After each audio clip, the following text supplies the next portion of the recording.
Assalamu alaikum. May peace be on all of you. I would like to thank the Times Now channel, the Republic TV, the NDTV, the ABP News, and various other news channels and newspapers for publishing a false news against me 2 days before, on the 4th of July 2018. Most of the Indian newspapers and channels, they published and they broadcasted that Dr. Zakir Naik has been arrested in Malaysia and he is going to be deported tonight. That is on the night of the 4th of July 2016. And now it has been proved without any doubt that it was a fake news.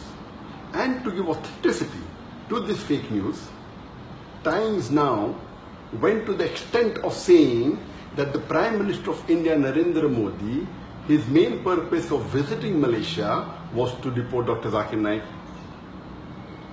NDTV even gave the name of the police officer who told them that Dr. Zakir Naik is going to be deported, and later on they removed the name.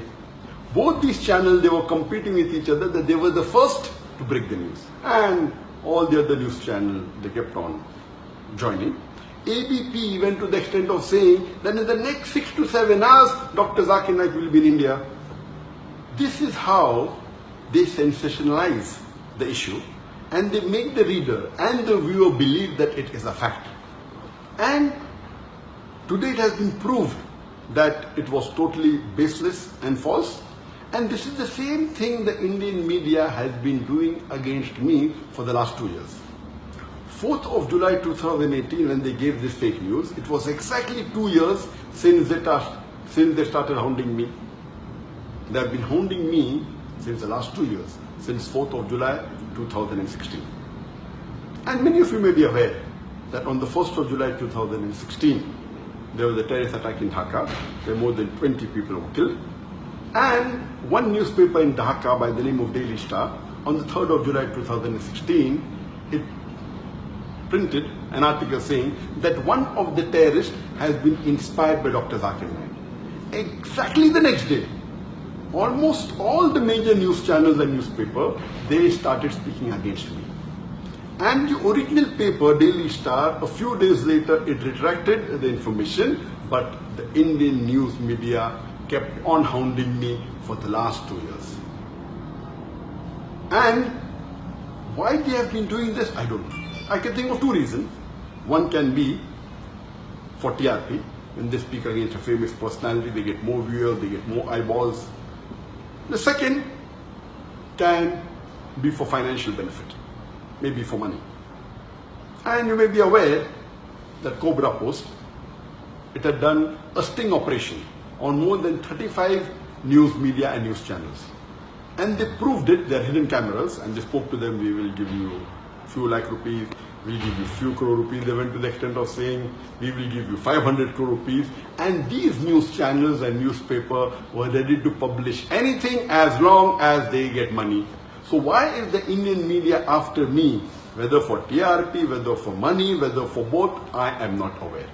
But since the latest fake news has been exposed without doubt, no one can say it is true. Everyone, all the sources have denied it. Inshallah, very soon, most of the articles that they published about me in the last 2 years, they were fake. It was out of context. And they maligned me. Very soon, this will also be proved that it had no basis and it was false. And Allah says in the Quran, in Surah Hujurat, chapter number 49, verse number 6, whenever you get information, you check it up before you pass it on to the third person. Therefore, I request all the viewers, all the readers, anytime when you get information, when you read any news, check it up before you pass it on to the next person or before you get convinced it's a fact. And Allah says in the Quran, in Surah Isra, chapter number 17, verse number 81, Allah says, وَقُلْ جَعَلَكْ ذَاكَ الْبَاطِلَ إِنَّ الْبَاطِلَ كَانَ زَهُوقًا. When truth is heard against falsehood, falsehood perishes. For falsehood is by its nature bound to perish. And inshallah, very soon, all the false news they are publishing against me, inshallah, it will be proved to be wrong and truth will prevail.